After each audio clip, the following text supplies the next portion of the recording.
And she said to me, "You're supposed to be a movie star. Why are you dressed so scruffily?" And she started giving me a bollocking about dressing. And I thought, this is Marlene Dietrich, you know. It was a typical morning with soft studio lights and producers making last-minute changes. Cameras were ready, and the crew whispered into their headsets. In the middle of it all was Lorraine Kelly, bright, polished, and experienced, someone millions rely on for morning news, celebrity gossip, and human interest stories. This morning, her guest was Michael Caine, a handsome, seasoned, and dignified man. His history goes beyond movies. It reflects Britain's changing class landscape. His accent, stories, and life carry more than fame. Michael Caine's working-class roots. Michael Caine was born Maurice Joseph Micklewhite in South London. His parents worked hard. His father was a fish porter and his mother was a cleaner. He grew up during the hardships of the Second World War. Caine has talked about how this experience shaped him. The sound of air raid sirens and the struggles of poverty made a lasting impact on him. He reflected, "In my generation, the 1960s broke many class barriers in Britain. It was when working-class voices finally began to be heard through music, theater, and film." However, he noted that the weight of where you came from doesn't vanish with success. Lorraine Kelly also often talks about her working-class roots. Born in Glasgow, her warm voice reminds people of her beginnings. She has said that working-class individuals are frequently overlooked on TV. She recognizes financial barriers, the cost of living, accent prejudice, and the lack of opportunities outside London. Kelly has shared that early in her career, people told her she would fail in TV because of her Glasgow accent. So when Michael Caine entered Lorraine's studio that morning, their shared background and the broader context of class in Britain were already present, even if not spoken. The audience expected stories, thoughts, and maybe some jokes about aging and film. Instead, they witnessed a live discussion that revealed more about class, about power, respect, and the impact of challenging accepted views. The interview unfolds, from reflection to tension. Lorraine began the conversation gently, asking, "Michael, you've had a long career. What still drives you?" Caine replied honestly about his humble beginnings in South London. He described his struggles and how he watched loved ones work to survive. He emphasized that he chooses roles that tell real stories, stories that connect with everyday people and reveal the truth. For him, success is not about luxury, it's about continuing to share important narratives. He has never forgotten his past, and he believes that those early challenges shaped his empathy and grounded his perspective. In previous interviews, he mentioned that poverty taught him not to worry about money and to value human connection over fame. Lorraine nodded, seeming touched by his response, but then asked a question that often attempts to sidestep discomfort. With your success today, your house, awards, and fame, do those early days feel distant or even unimportant? It was a polite question, but it suggested that class and struggle might be left behind when one succeeds. It implied that holding on to those experiences could seem outdated or dramatic. Caine leaned in, assertive but not defensive. "No," he said firmly.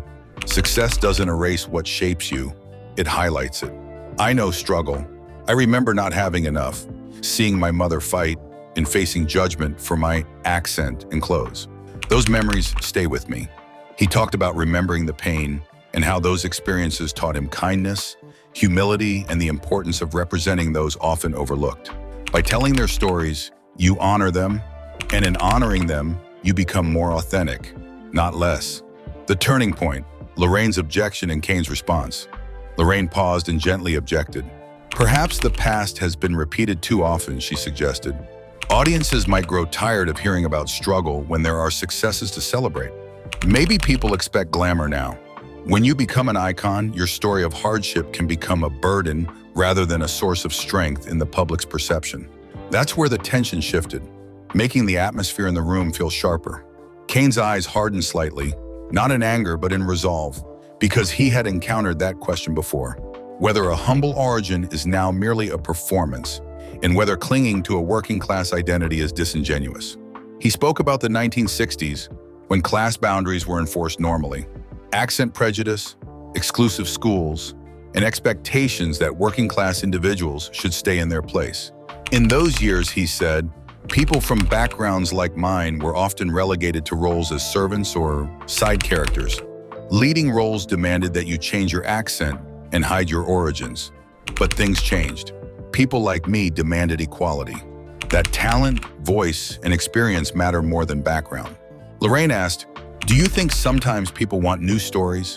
Stories of confidence, glamour, and present-day life, not the old scenes of grit and survival?"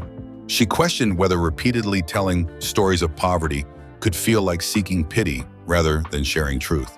Caine's face softened but remained firm. "It's not about pity. It's about reality. It's what forged me. It allows me to understand people, not as headlines, but as human beings. This is the story of millions, not just one person.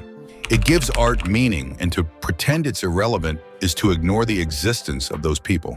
He questioned whether society values authenticity or prefers a sanitized version of success, stripped of origins, with narratives polished until they feel safe.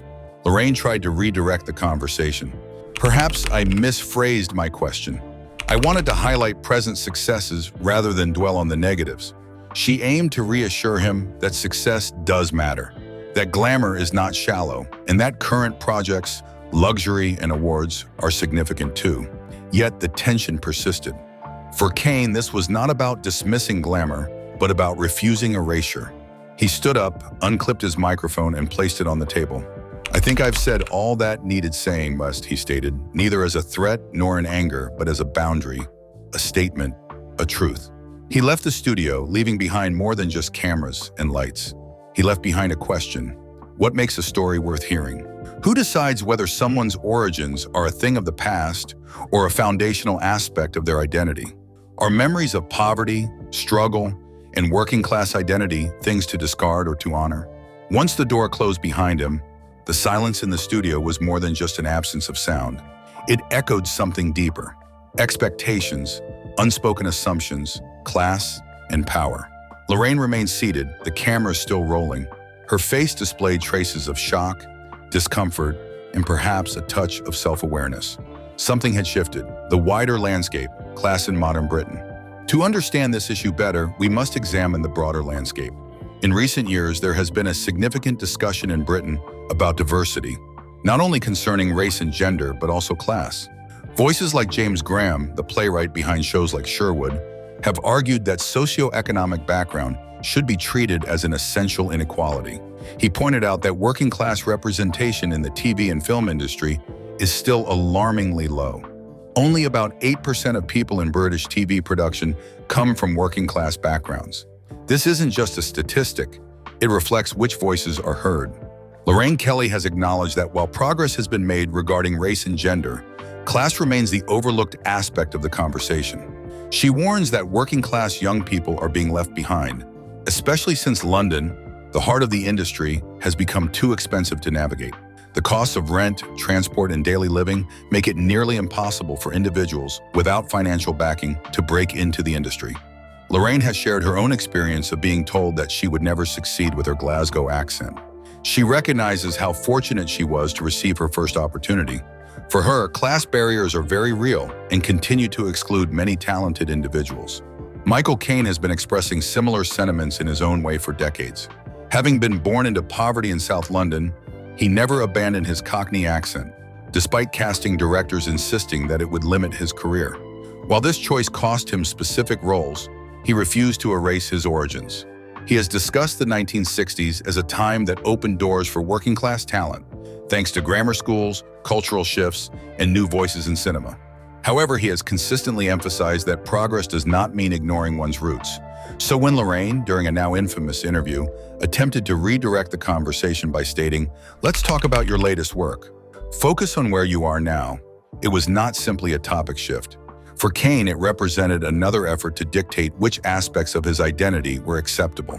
While the polished present was welcomed, his raw past appeared, in her eyes, to be inconvenient. Michael didn't react explosively. Instead, he paused, surveyed the carefully lit set, and then calmly removed his microphone. This single act conveyed a powerful message. He refused to sanitize his story and apologized for the poverty and struggle that shaped him. He stood up, exited with dignity, and left behind a silence more potent than any argument. Caine has often said, Britain's classless society is a myth. His walkout made that point unmistakably clear. Class still influences opportunity, judges voices, and determines who gets heard. The message was simple. Respect means remembering. Authenticity means rejecting erasure. What do you think? Did Lorraine's questions cross a line? Or was Caine's walkout overly dramatic? Share your thoughts in the comments below. Don't forget to like, subscribe, and hit the bell for more stories on class, culture, and the truths of celebrity.